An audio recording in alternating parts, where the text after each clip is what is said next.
Ibinahagi nga ng Queen of All Media na si Miss Kris Aquino ang kasalukuyang kalagayan nito sa kanyang Instagram, kung saan ay makikita ang talagang napakalaki ng ipinayat ni Queen of All Media Kris Aquino.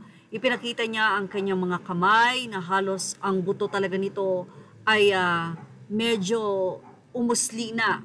Ang kanyang mga kamay ay nangingitim, ang hirap na pinagdaraanan niya sa kasalukuyang paggagamot at ang mga rashes sa kanyang mukha. Ayon kay Miss Kris Aquino, nagdesisyon siya na ibahagi sa social media ang kanyang kasalukuyang kalagayan upang ipatuloy siyang ipanalangin. Kasalukuyan nga ay may lagnat si Kris Aquino, 38.2 ang kanyang kalagayan. Ito po ay ibinahagi niya 11 hours ago sa kanyang Instagram, kung saan pati nga ang mga ugat at may mga pasanga itong si Kris Aquino sa kanyang buong katawan. Sobrang napakapayat ni Kris, kaya naman kinakailangan talaga na siya ay buhatin at alagaan ni Bimbi. Anyway, sa kanyang caption, sinabi ni Kris na, "This is my now. I wanted you to see the pain and struggle so that you will continue to pray. I have a lupus flare fever now. It's been more than 2 weeks na hindi nga bumababa ang kanyang fever."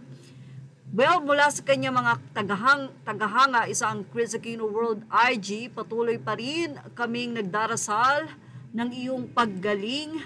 Stay strong, madam. Mahal na mahal ka namin kasama sina Kuya Josh and Bim. Magkikita-kita muli tayo. At si Miss Isa Calzado, sinabing praying for you, Ate Kris, at marami pa pong iba. Ang nasabi nga pong post na ito ni Kris Aquino ay umabot na ng 54,000 likes.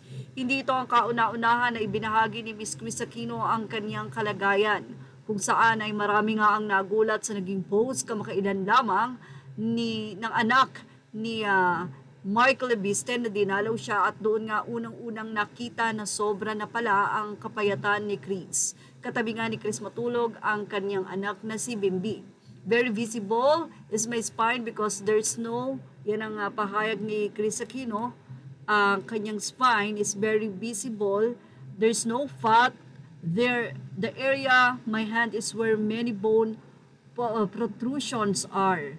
So patuloy nga po ang paghingi ni Miss Kris Aquino ng kanyang kagalingan, sa lalong-lalo na nga po sa mga patuloy na nananalangin para sa kanya. Well, sabi nga ng mga fans, laban lang Miss Kris, nandito kami upang patuloy na hilingin sa ating Panginoon na bigyan ka muli ng kalakasan at maging maayos muli ang iyong kalusugan. Ilang taon na rin, kung hindi tayo nagkakamali, ay 4 na taon na nakikipaglaban si Kris sa kanyang sakit sa Singapore, and then lumipat sila ng US at napagdesisyonan na bumalik na siya ng Pilipinas. At yan ang ating showbiz snap update. Thank you for watching. Images are all credit to the rightful owners. Please like, share, and subscribe.